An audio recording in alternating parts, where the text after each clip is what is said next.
Rakyat Sabah, tolong Atan share, repost dan juga viralkan video kali ini. Semalam kurang daripada 24 jam, satu channel muka buku, Mawar Channel, telah memuat naik satu artikel.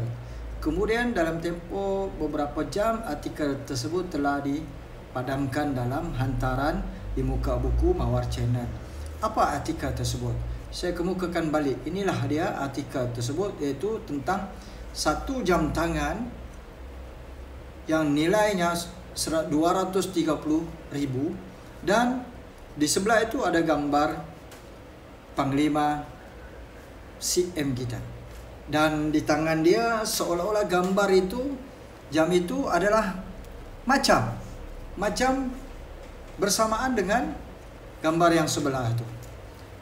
Pertanyaan saya kepada Haji Jino, Ketua Menteri Sabah, sila buat kenyataan.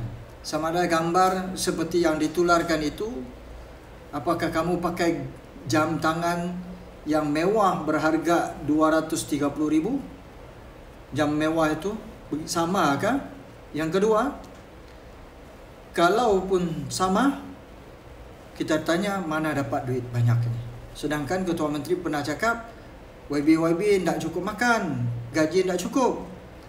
Pertanyaan saya ketiga, kalau tidak benar, kenapa dipadamkan daripada page Mawar Channel artikel dan gambar tersebut?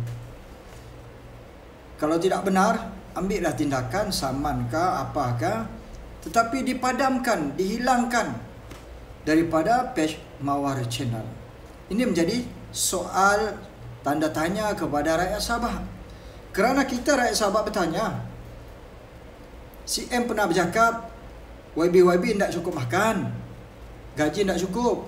Jadi kita mau bertanya, sebab kita rakyat tidak mau berita-berita palsu, fitnah. Jadi saya mintalah Ketua Menteri Sabah jawab saja, apakah jam tangan sama macam yang harga 230,000 ataupun tidak, ataupun mungkin CM pakai jam tangan petaling straight RM20, tapi sama kan? Ada juga jam tangan petaling straight sama juga yang tiruan grade AAA. Nah, itulah sebabnya. Kalau mustahil lah Ketua Menteri ini jam tangan mahal kan, mana cukup makan ini YB. Betul kan? Cuma saya nak bagi tahu begini, menjadi muskil kita, tiba-tiba di-remove ataupun dihilangkan, dipadamkan daripada artikel tersebut, daripada Mawar Channel. Ada orang takutkah? Ada orang kepanasan kah? Ada yang koyak kah? Ada yang panas bukan api, ada yang koyak bukan tisu jamban. Cuma saya nak ucapkan begini lagi. Kalau jam tangan 230,000 ni harga dia, kamu bayangkan dengan harga begini boleh bina 3 buah rumah SMJ, boleh bina 3 unit rumah PPRT. Apa lagi? Boleh beri sumbangan syukur RM300 ini untuk 768 orang. Lagi apa? Boleh bagi beasiswa 20K kepada 11 pelajar APTN yang cemerlang.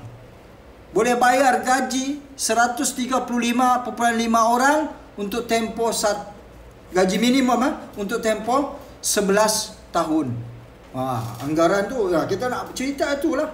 Berapa banyak tu 230,000. Nah, saya minta lah Ketua Menteri, jawablah, betulkah jam tangan yang pakai itu sama, original, ataupun ini fake punya, ataupun tiruan punya petaling straight?